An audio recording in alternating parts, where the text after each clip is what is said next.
Pernahkah Anda membayangkan tinggal di negara impian? Mungkin Swiss ada di daftar Anda. Keindahan alamnya memukau, kualitas hidupnya konon terbaik di dunia. Tapi, bagaimana jika saya katakan bahwa di balik semua kemewahan itu, ada kenyataan pahit yang harus dihadapi warganya?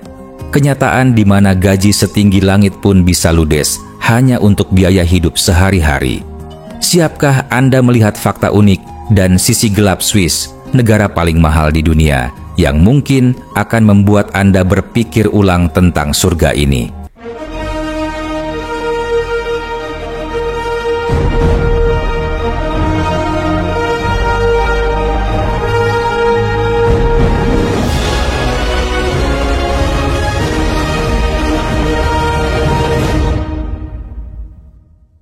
Swiss, yang secara resmi dikenal sebagai Konfederasi Swiss, merupakan negara federal yang terdiri dari 26 kanton di Eropa Tengah.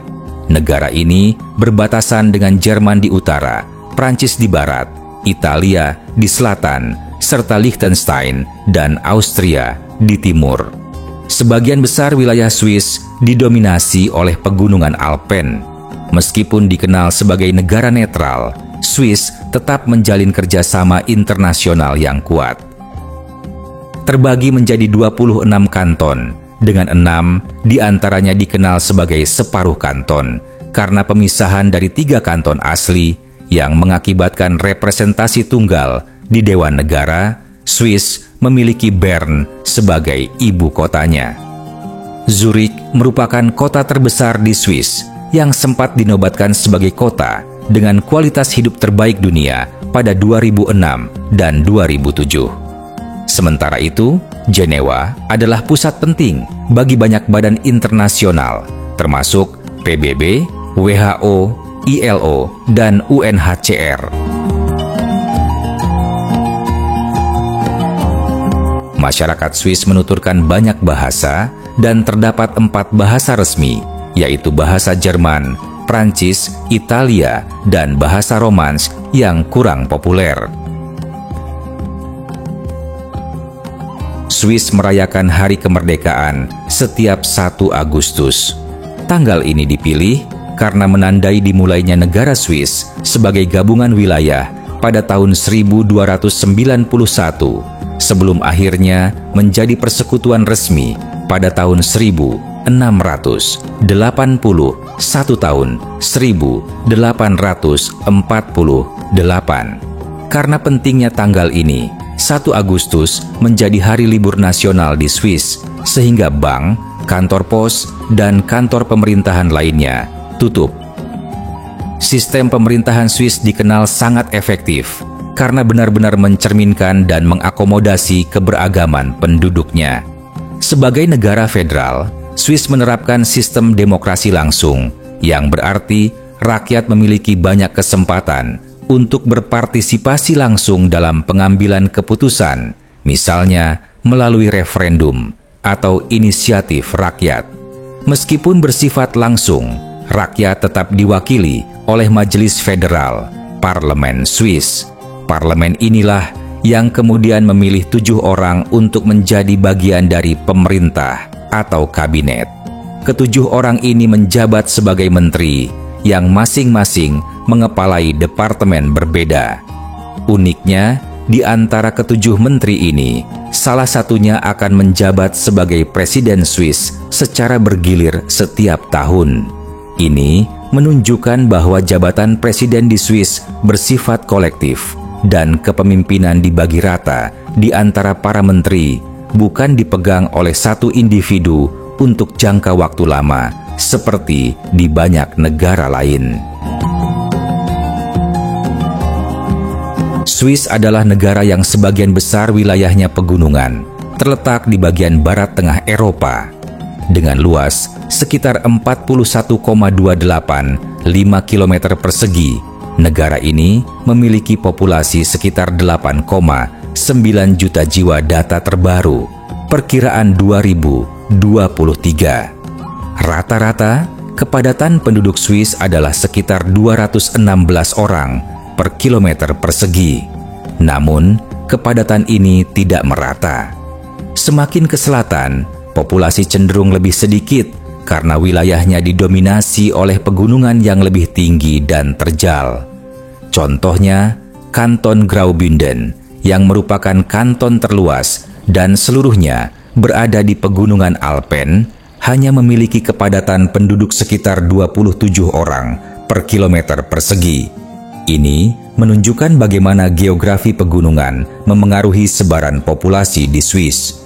Bagian utara Swiss yang mencakup sekitar 30% dari total luas negara dikenal sebagai dataran tinggi Swiss atau Plateau Swiss. Wilayah ini jauh lebih padat penduduknya dibandingkan bagian lain negara tersebut. Dataran tinggi Swiss memiliki pemandangan yang didominasi oleh perbukitan terbuka dengan beberapa area hutan dan padang rumput yang luas. Sering terlihat sapi-sapi merumput di padang rumput atau area perkebunan sayur dan buah-buahan. Meskipun disebut dataran tinggi, topografinya tetap berbukit, bukan datar sepenuhnya. Selain itu, danau-danau besar Swiss banyak ditemukan di sini, dan sebagian besar kota-kota terbesar di Swiss, seperti Zurich dan Bern, juga berlokasi di wilayah ini. Inilah mengapa dataran tinggi Swiss menjadi pusat ekonomi dan populasi negara tersebut. Iklim di Swiss secara umum sedang, namun sangat bervariasi tergantung lokasinya. Variasinya bisa ekstrem, mulai dari kondisi glasial, sangat dingin, seperti di gletser, di puncak-puncak gunung, hingga iklim yang lebih menyenangkan dan mirip Mediterania di ujung selatan Swiss. Bahkan, di beberapa lembah di bagian selatan, kamu bisa menemukan pohon-pohon palem yang tahan dingin, menunjukkan keunikan iklimnya. Musim panas di Swiss cenderung hangat dan terkadang lembab, dengan curah hujan yang sesekali turun. Kondisi ini sangat ideal untuk penggembalaan ternak karena membuat padang rumput tetap hijau. Sementara itu, musim dingin di pegunungan bisa sangat berbeda. Ada periode panjang di mana cuaca sangat stabil dan cerah selama berminggu-minggu. Namun, di daerah dataran rendah, kondisi ini justru bisa menyebabkan inversi termal, yaitu lapisan udara dingin terperangkap di bawah lapisan udara hangat. Akibatnya, daerah dataran rendah tersebut bisa tidak melihat matahari selama berminggu-minggu karena tertutup kabut atau awan rendah. Ekonomi memiliki ekonomi yang sangat stabil, makmur, dan berteknologi maju. Pada tahun 2011, negara ini tercatat sebagai salah satu negara terkaya di dunia jika dilihat dari pendapatan per kapita. Meskipun ukurannya kecil, Swiss menempati posisi ke-19 dalam hal produk domestik bruto, PDB, dan urutan ke-36 berdasarkan daya beli masyarakatnya. Swiss juga merupakan eksportir besar, menduduki peringkat ke-20 secara global. Kualitas ekonominya pun diakui, terbukti dengan perolehan peringkat tertinggi di Eropa untuk Indeks Kebebasan Ekonomi pada tahun 2010. Pendapatan per kapita di Swiss juga lebih tinggi dibandingkan mayoritas negara di Eropa Barat, bahkan melampaui Jepang. Secara keseluruhan, baik industri manufaktur berteknologi tinggi maupun sektor jasa yang kuat adalah pilar utama kemakmuran ekonomi Swiss. Pegunungan Alpen yang indah, kualitas hidup yang tinggi, serta sistem pendidikan yang bermutu seringkali menjadi hal pertama yang terlintas saat mendengar nama Swiss. Negara yang terletak di Eropa Barat ini memang dikenal sebagai salah satu negara paling bahagia di dunia, sehingga wajar jika banyak orang bermimpi untuk pindah ke sana. Namun, seperti halnya di dunia ini tidak ada yang sempurna, Swiss pun demikian. Di balik berbagai daya tarik dan fasilitas mewah yang ditawarkannya, ada pula sisi gelap yang mungkin belum banyak diketahui. Apa saja itu? 4 sisi gelap kehidupan di Swiss yang berhasil kami rangkum.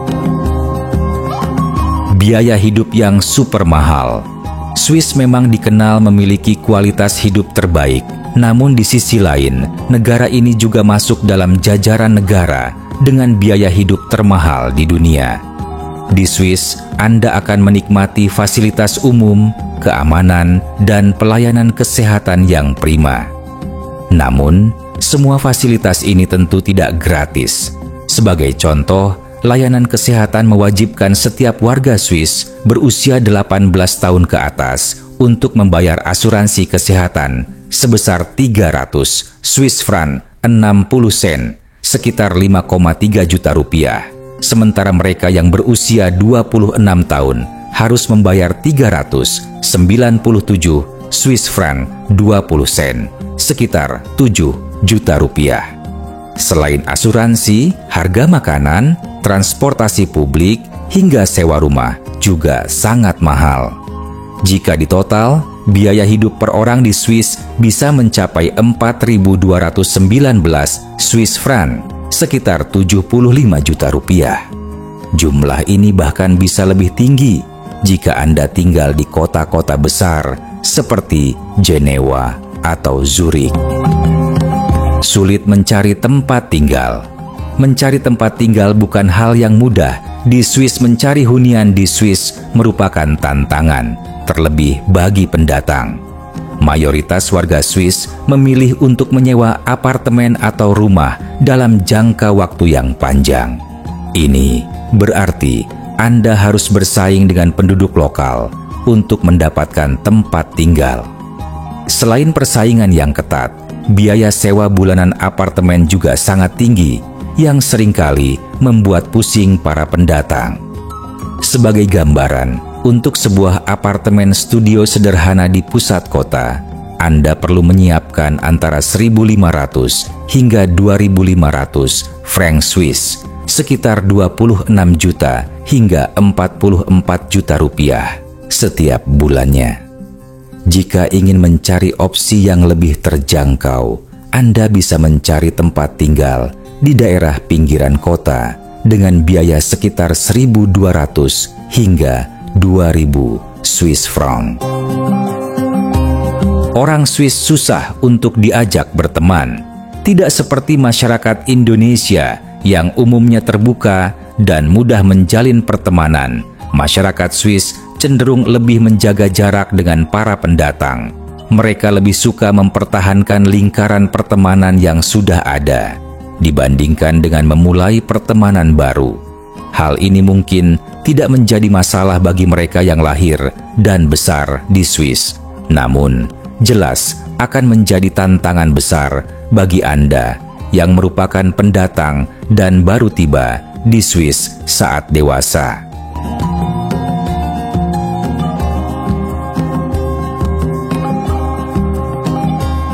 Sulit untuk mempelajari bahasa Swiss. Mengingat lokasinya yang berdekatan dengan Jerman, banyak yang mengira orang Swiss berbicara bahasa Jerman. Namun, bahasa Jerman yang digunakan di Swiss berbeda dengan yang digunakan di Jerman. Bahkan, orang Jerman sendiri terkadang kesulitan memahami apa yang diucapkan orang Swiss.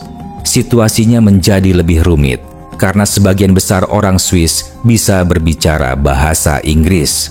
Meskipun sekilas ini terdahulu melegakan, di sisi lain, kemampuan bahasa Anda justru akan sulit berkembang di sini.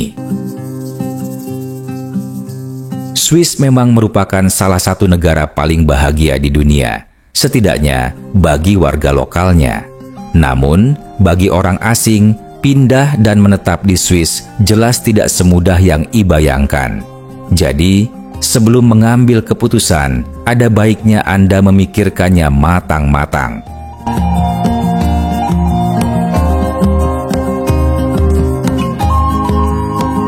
Swiss seringkali dipandang sebagai simbol ketertiban, kemakmuran, dan keindahan.